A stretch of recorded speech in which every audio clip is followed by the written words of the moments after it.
back, everybody, to Zack the Ripper Comics. This is Zack the Ripper Reviews WWE Monday Night Raw.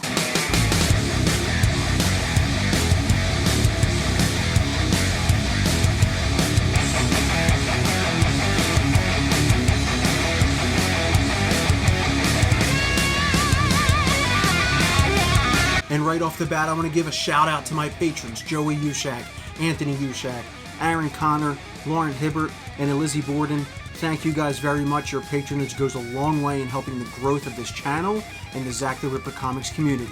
I have to be honest, I did not think it could get any worse this week on Monday Night Raw after seeing last week's 3-hour show, but how was I wrong? The only solace in all of this is that we did not have any new Retribution segments, which I will get into why exactly later on in this video. We start with a recap from the Clash of Champions pay-per-view WWE Championship match between champion Drew McIntyre and challenger Randy Orton. Now, I personally thought that this championship match was fantastic, start to finish, minus, and this is a huge asterisk on this matchup, minus all of the Legends interference. This goes against everything that is storytelling in professional wrestling. You don't have the good guy get magnitudes of help throughout the match in order to beat the bad guy. It doesn't make sense. It makes me feel sympathy for Randy Orton, which is the exact emotion they are not going for right now for that character. In the ring, we have the Heartbreak Kid Shawn Michaels, the Nature Boy Ric Flair, Christian, and the Big Show, who looks to have lost about a season's worth of weight. Netflix season's worth of weight. I'll wait. Shawn Michaels goes on to explain to the champion himself, Big Daddy Cool Drew McIntyre, why exactly they interfered in the previous night's matchup. Now, yes, this does go back a few months as Orton has punted each of these 4 individuals on separate occasions. However, I do not think it is in Drew McIntyre's character's best interest to have 4 talents that are basically retired come out to help him beat Randy Orton. To further make matters worse, the champion Drew McIntyre was seemingly okay with this reasoning from Shawn Michaels and the rest of the Legends, even going as far to issue an open challenge for a championship match later on in this evening to someone who has not ever been WWE champion before. Now, last week I had a lot of vitriol for the WWE 24/7 championship segment, and this week is no different. Last week when Akira Tozawa, a Japanese wrestler now acting as a ninja, was eaten by a shark, I said there's no doubt he'll be on Monday Night Raw next week. Shoot forward to this week, and here he is. He's on Monday Night Raw, R-Truth the champion, playing chess with the Nintendo Power Glove. In comes in Akira Tozawa, after having been eaten by the shark, manages to roll up R-Truth to win the championship. That's the only way you're able to win this title, by the way, in WWE, is to roll somebody up. That hasn't gotten old at all. And then Akira Tozawa, celebrating, Drew Gulak rolls him up and wins back the 24/7 championship that he just got a few days ago. Now, as he's celebrating, R-Truth then rolls him up to win back his championship. Now look, I understand why they're doing this championship. My gripe with this, beyond the horrible storytelling, something that I seem to go back to quite often, is the fact that why couldn't we have spaced these 3 title changes over the course of the evening in multiple segments? Why couldn't we shoot backstage to a segment where R-Truth gets pinned by the recently eaten Akira Tozawa, and then Akira Tozawa gets pinned by Drew Gulak, and then right before the main event maybe of the evening, we shoot back one last time as R-Truth is able to win back his championship from Drew Gulak. Why couldn't we do that? Why do we have to do it all in one segment? I don't understand it. It makes no sense. A side note to these segments is that if you're able to watch them on YouTube, WWE has edited out the parts where they hit each other with the inanimate objects. I'm not sure if this is a rating system thing or if they just looked so bad live that they did not want them shown again. Women's tag team match up next with no doubt implications on the championships, as this past Sunday reported here first at Zack the Ripper Comics just an hour before the pay-per-view went on air.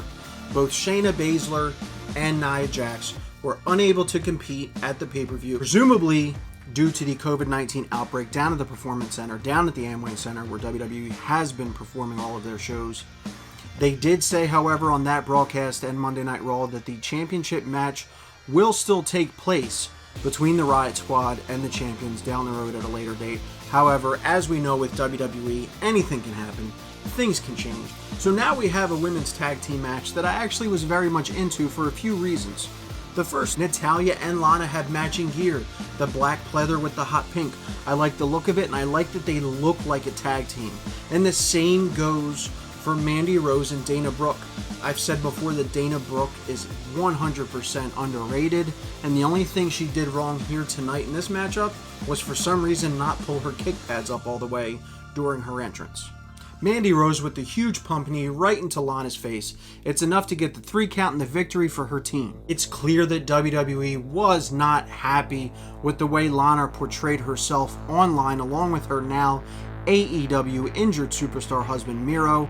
The worst part of all this is that Natalya, the highly talented Natalya, now seems to also be getting the job treatment as a result of Lana's actions. Time to fall asleep now as Kevin Owens makes his way to the ring to fight Aleister Black for the 376th time.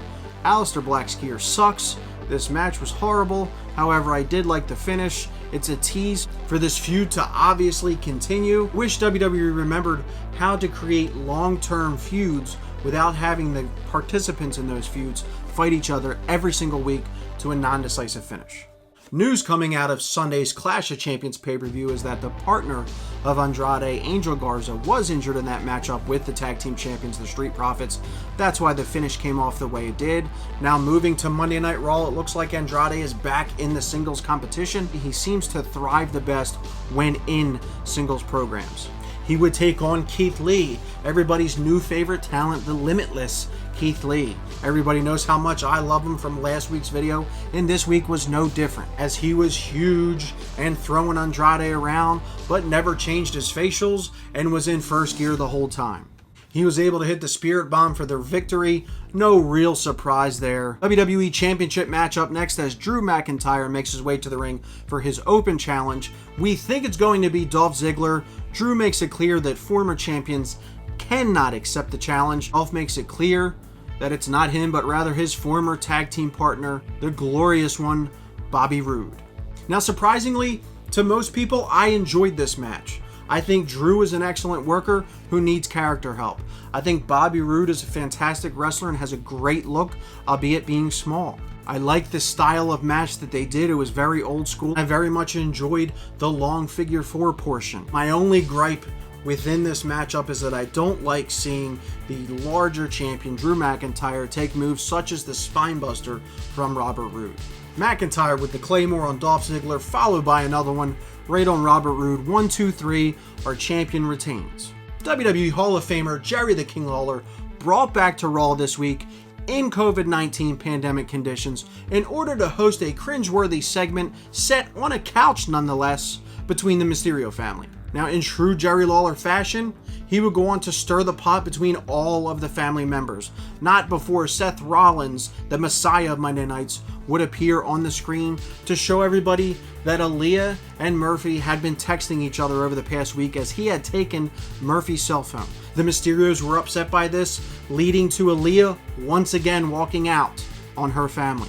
Murphy then saw what was happening and got in Seth Rollins' face before Dominic attacked Murphy backstage, and this would lead to a singles matchup between the two. Out of the handful of matches that Dominic Mysterio, the Prince of the Mysterios, has had since being on Monday Night Raw, this was no doubt the worst, as he felt 3 steps behind Murphy, and that could go on Murphy as he's more experienced and should be helping lead Mysterio in situations like this. After months of frustration, Dominic Mysterio found a kendo stick under the ring and was once again going to attack Murphy. However, Aaliyah ran ringside and begged and pleaded with him not to, that it was not needed, that Murphy is not like Seth Rollins. Dominic and Aaliyah would go back and forth in an ultra, once again, cringeworthy segment between the two, leading to Murphy rolling up Dominic from behind for the 3 count. Post-match, Dominic would go nuts with the kendo stick, beating the crap out of Murphy, leaving him laying as Aaliyah walked out after slapping her brother right in the face. Now, the obvious here is that there is something, as we alluded to last week on this show, between Murphy and between Aaliyah, that there is a budding relationship.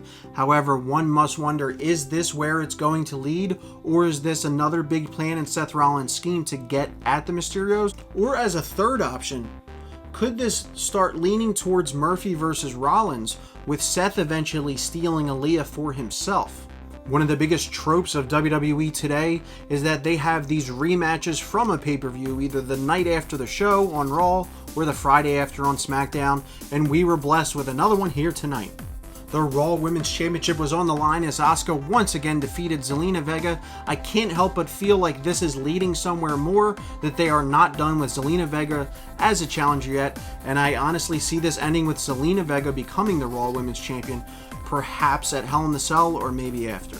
Huge six-man tag team matchup here as the Hurt Business minus Cedric Alexander takes on their whipping boy Apollo Crews, Ricochet, and the once again returning Mustafa Ali. Now, as we saw with Clash of Champions, Cedric Alexander was nowhere to be seen. Rumors are that he was part of that COVID-19 outbreak.